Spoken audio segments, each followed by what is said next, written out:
First thing you need to do before entering China is getting 2 PCR tests, one 48 hours before the flight and one 24 hours before the flight. And these 2 tests has to be separated with at least 24 hours. So for example, if your flight is 8 a.m., you need to take the first PCR test 48 hours, which is going to be at 8 a.m. or maybe 9 a.m.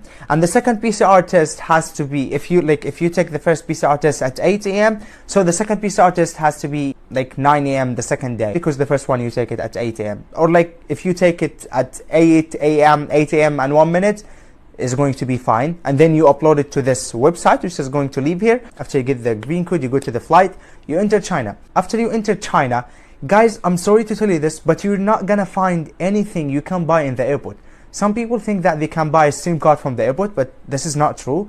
All the places in the airport are closed. You cannot find anything. You're going to do a PCR test there, and then they're going to take you to the bus. It's going to be located in front of the airport. After you finish the entrances tab, you're going to go outside, you're going to find a bus, and this bus is going to take you to the quarantine place. You cannot choose the quarantine place you're going to stay in. For me, I went immediately to Guangzhou, but then they took me to Foshan. It's a city next to Guangzhou, but I had no say in that, because they see what quarantine place is available for now, and then they take you to it. And the price range for the quarantine is going to be between 300 to 600. So just be ready for that. But fortunately, you can still choose the room you're going to stay in. Some people choose a room with a living room, some people choose 2 rooms, this is for family, and some people choose just one single room, 20 square or 25 square. While you're there, quarantine place is going to send you a lot of forms that you need to fill immediately. After you finish all this and you stay in your place, they're going to do a PCR test for you every 2 days or every 3 days, it depends. And while you're there, you need to do the health code, and the health code needs a phone number, but you don't have to put a Chinese phone number. You can use your own number while you're filling the health code. But for the tracking code, which is the second important thing in China, you need to have a Chinese phone number. So you're not gonna do it now, you're gonna do it after you finish your quarantine. And then after you finish the first 10 days of quarantine, you probably are going to go to Nanjing now. Guys, I don't advise you to stay one more night in the city you are in. Let's say Shanghai or Guangzhou, Foshan, whatever city. I don't recommend you to stay one more night there, because if you do that, first, you're gonna spend a lot of money, and second, not all hotels will accept to take you. You need to choose a hotel which is in your district. For example, I'm in Nanjing right now. I'm not allowed to go to any hotel unless it's in the same district, which is Gulu. I can go to any hotel in Gulu, but I cannot go to any other hotel in Nanjing. For example, if I want to go to a hotel next to our campus, I cannot do that. It needs to be in the same district. Why? Because you still don't have a tracking code. If you do have the tracking code, then they will accept you. And then you go to Nanjing. One day before you go to Nanjing, text one of your teachers so they will arrange a car to pick you up from the airport to the hotel, which is going to be the second hotel you're going to do the quarantine in.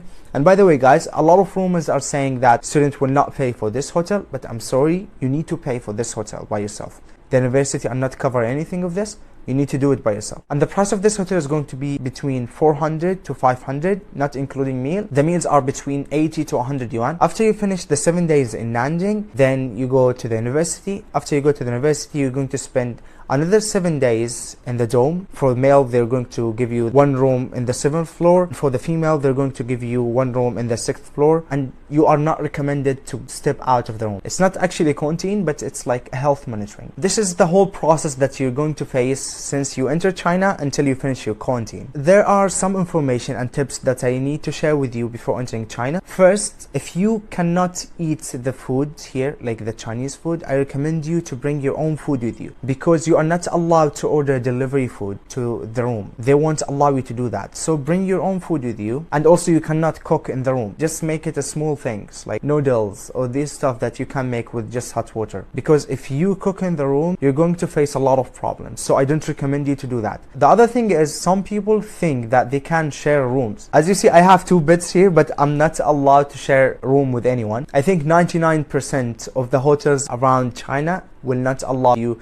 to share a room with anyone unless it's family, unless it's mom and her kids. Maybe this is an exception, but other than that, you are not allowed to share a room with anyone. And for the SIM card, I advise you to buy your SIM card after you finish the first 10 days of quarantine, because you're gonna need it later. Maybe you're going to need it in the plane, maybe you're going to need it for the tracking code, because the tracking code will not activate itself immediately. You need to wait 7 days after you buy the SIM card. So I advise you to buy your SIM card while you are in the first quarantine place. After you finish the 10 days of quarantine, I advise you to go and buy the new SIM card before entering. I think this is all the information you're going to need for now. If you have any question, don't hesitate to ask me anything. I would be really glad to help, and I hope to see you soon. See you.